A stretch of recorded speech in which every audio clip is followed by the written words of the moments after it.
الزانیۃ والزانی، زنا کرنے والی بدکار عورت اور زنا کرنے والا مرد، فجلدوا کل واحد منہما 100 جلدہ، ان دونوں میں سے ہر ایک کو 100 کوڑے لگائے جائیں گے، یعنی 100 کوڑے مرد کو اور 100 ہی عورت کو.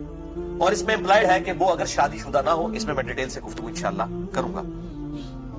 وَلَا تَأْخُذْكُمْ بِهِمَا رَأْفَةٌ فِي دِينِ اللَّهِ، اور دیکھنا اللہ تعالیٰ کی طرف سے یہ سزا اسٹیبلش کرتے ہوئے، یہ حدود جاری کرتے ہوئے تمہارے دل میں کسی کے لیے نرمی نہ آ جائے. جو صحیح بخاری اور صحیح مسلم کی متفق علیہ حدیث ہے اور مشکات میں بھی موجود ہے، حدود میں جو نرمی کرنے والے معاملات ہیں اس چیپٹر کے اندر، کہ آپ صلی اللہ علیہ وسلم کے پاس ایک فاطمہ نامی عورت، اس کی چوری کا مقدمہ پیش کیا گیا اور اس کے لیے سفارش کی گئی اسامہ ابن زید کے ذریعے سے.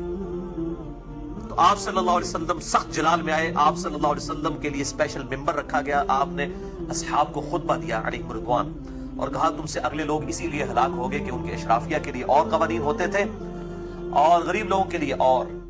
اللہ کی قسم اگر میری بیٹی فاطمہ بھی چوری کر دیتی تو میں اس کے بھی ہاتھ کٹوا دیتا.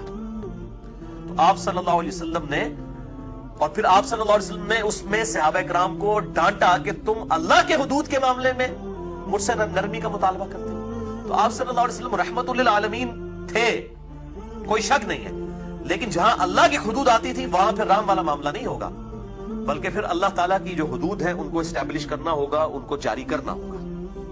تو یہ دو الگ چیزیں ہیں، ان کو بات کو سمجھیں. تو یہاں قرآن حکیم میں ہے کہ ذرا تمہارے دل میں نرمی نہ آئے، ذرا رحم نہ آئے اس معاملے میں اللہ کے دین کی سزا کو اسٹیبلش کرتے ہوئے. ان کنتم تؤمنون باللہ، اگر تم واقعی اللہ پر ایمان رکھتے ہو، والیوم الآخر، اور آخرت پر تمہیں ڈر ہے کہ اللہ کے حضور پیش ہوگے تو تم یہ حرکت نہیں کرو گے کہ تمہارے دل میں نرمی آ جائے. ولیشہد، اور اس سزا کے اوپر، یعنی یہ جو سزا دی جا رہی ہو، 100 کوڑے لگائے جا رہے ہوں، اس پر گواہی دیں، عذابہما، اس سزا کے اوپر، طائفۃ من المؤمنین، اہل ایمان کا ایک گروہ اس پر گواہ بھی ہو، یعنی پبلکلی یہ گناہ کی سزا اسٹیبلش کی جائے، تاکہ سزا ایک کو ہو یا دو کو، اور ڈیٹرنس اور دہشت بن جائے باقی پورے معاشرے کے لیے.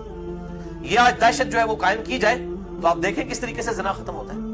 دنیا میں سب سے کم زنا 2 ملکوں میں ہوتا ہے، نمبر 1 سعودیہ، نمبر 2 ایران، کیونکہ وہاں پر اسلامی سزائیں نافذ ہیں.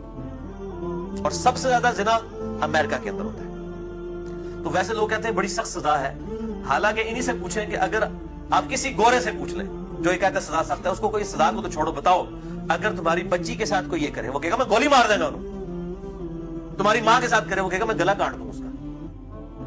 تو جب اسلام نے جب سزا رکھی ہے تو اس کو کہتے ہیں ظالمانہ سزا ہے. اور یہ بھی اس میں آگے چل کے آئے گا، یہ اس طرح سزا اسٹیبلش نہیں ہوگی، بلکہ کم از کم 4 گواہ اس حوالے سے پیش بھی کرنے ہوں گے، پھر جا کے یہ سزا اسٹیبلش ہوگی. یہ اتنا آسان معاملہ نہیں ہے. اور ظاہر ہے یہ سزا بھی زنا بالجبر کے اوپر جو ہے وہ صرف اس کو ہی ہوگی جو یہ زیادتی کرے گا، جس کے ساتھ ہوئی اس کے پر سزا نہیں. اور اگر زنا بالرضا کریں گے پھر دونوں کے ساتھ یہ معاملہ ہوگا.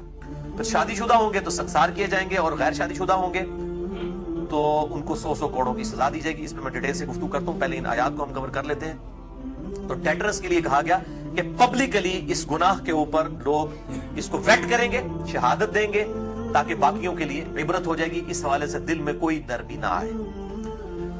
الزانی لا ينکح الا زانیہ،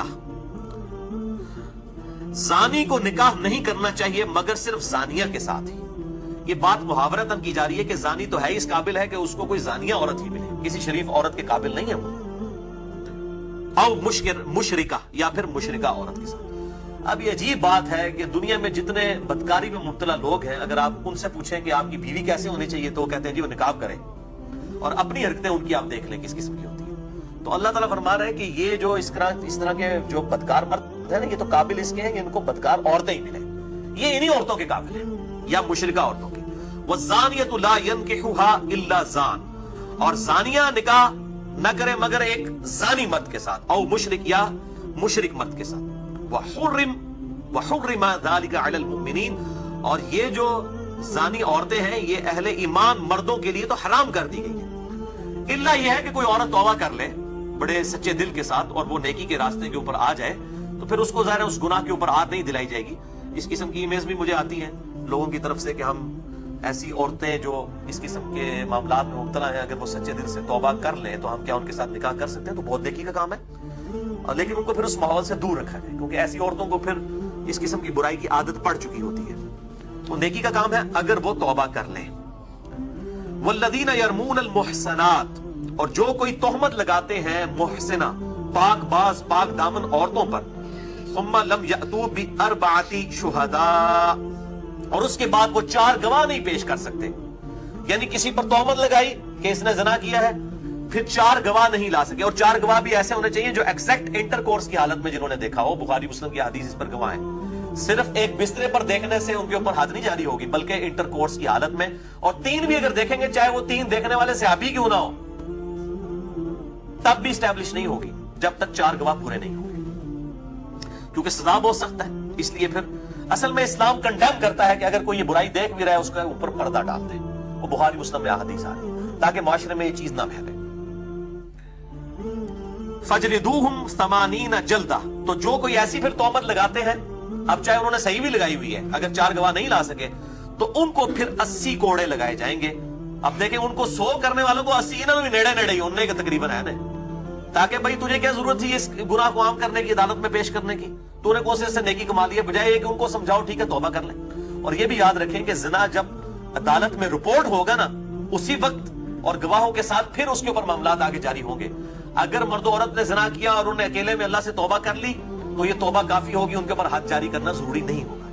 ونس عدالت میں معاملہ رپورٹ ہو گیا پھر جو ہے ان کے اوپر حد جاری ہوگی اگر وہ اعتراف جرم کر لیتے ہیں. اور یہ ضروری نہیں اگر کسی سے گناہ ہو گیا تو جا کے اعتراف جرم کرے. آپ صلی اللہ علیہ وسلم نے اس کو بھی ناپسند فرمایا. آپ کے سامنے اس طرح لوگ آئے اور آپ نے ان سے روح انور پھیر لیے اور فرمایا جاؤ توبہ کرو، اللہ تعالیٰ معاف کرنے والے ہیں، جب تک انہوں نے 4 دفعہ اپنے خلاف خود گواہی نہیں دے دی. میں بخاری مسلم کی حدیث بھی اس میں پیش کروں گا. تو اس حوالے سے لوگ پوچھتے بھی ہیں تو توبہ کریں اور اللہ کی طرف رجوع لائیں. اسی طریقے سے کسی شخص نے چوری کی ہے تو چوری کرنے کے بعد اسے احساس ہوا تو جس کی اس نے چوری کی اس سے جا کر الگ سے معافی مانگ لے تو پھر اس کے ہاتھ نہیں کاٹے جائیں گے، وہ معافی مانگ لینا کافی ہوگا. لیکن ونس عدالت میں رپورٹ ہو گیا اور وہ پکڑا گیا اب وہ کہ جی میں معافی مانگ لینا، میں دگنا دے دینا، نہیں. اب پبلکلی جو کہ رپورٹ ہوا ہے گناہ اب اس کے ہاتھ کاٹے جائیں گے. ورنہ اس طرح کی چیز جب پبلکلی رپورٹ ہوتی ہے پھر سزا نہیں دی جاتی تو گناہ پھیلتا ہے. اس کی حکمت سمجھیں، یہ دہشت کے لیے ہے، ڈیٹرنس کے لیے ہے کہ جب گناہ عدالت میں رپورٹ ہوگا تو اب عدالت کا کام ہے سزا دینا، ادروائز تو گناہ عام ہو جائے گا اور لوگوں کو کھلی چھٹی ملے گی. اور جب چیز عام نہیں ہوگی اس طریقے سے پبلکلی نہیں پھیلے گی پھر اس طرح کے معاملات کے اوپر جو ہے وہ اس کے اوپر پردہ ہی ڈالا جائے گا.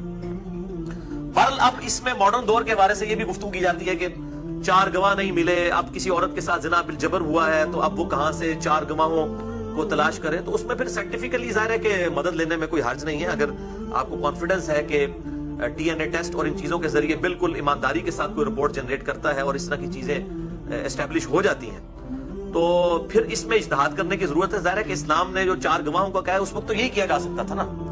اسی طریقے سے اگر کوئی ویڈیو میں اس طرح کی چیز آ جاتی ہے ظاہر ہے جعلی ویڈیو بھی بن جاتی ہے، اس میں پورے طریقے سے اگر تحقیق کی جائے اور کسی شخص کو اس کی ویڈیو دکھائی جاتی ہے اور پبلکلی وہ عام ہو جاتی ہے اور پھر وہ خود اعتراف جرم کر لیتا ہے پھر تو اس کے اوپر گواہ لانے کی ضرورت نہیں کہ وہ اعتراف جرم کر لیتا ہے تو پھر اس کے اوپر سزا جاری کی جائے. چونکہ ترقی کر چکی ہے اور اگر ڈی این اے ٹیسٹ کے ذریعے یہ چیزیں اسٹیبلش ہو جاتی ہیں کہ واقعی اس طرح کے کوئی معاملات ہوئے ہیں اور وہ پورا ڈیفینٹ علم ہے تو اس معاملے میں جو ہے نا اجتہاد کی ضرورت ہے. ظاہر ہے اجتہاد کا دروازہ تو قیامت تک کے لیے کھلا ہے. اسلامی سزائیں کوئی نہیں بدل سکتا. یہ جو کہتے ہیں نا شریعت بدل دی ہے جی اب ویڈیو کے اوپر اور ڈی این اے ٹیسٹ کے اوپر فیصلے ہو رہے ہیں تو یہ شریعت بدلی، شریعت نہیں بدلی. شریعت تب بدلی جائے گی جب کوئی چوری اور زنا کی سزا کو بدل دے. حدود تو اپنی جگہ موجود ہے، اس حدود تک پہنچنے کا ذریعہ کیا ہے کہ اگر وہ مجرم خود اعتراف جرم کر لے. میں بخاری مسلم سے حدیث پیش کروں گا، کوئی گواہ نہیں ہے اس نے خود اعتراف جرم کر لیا، ایک عورت ہے اس نے خود اعتراف جرم کر لیا، تو اب پیچھے کون سی گنجائش رہ جاتی ہے؟ اس طریقے سے اگر ویڈیو سامنے آ جاتی ہے یا کوئی ڈی این اے ٹیسٹ آ جاتا ہے اور اس کے ساتھ یہ اسٹیبلش ہو جاتی ہے چیز تو اس کو ساری چیزیں بتائی جائے اور پبلکلی جب چیز آ جائے تو اس کو سزا ضرور دینی چاہیے.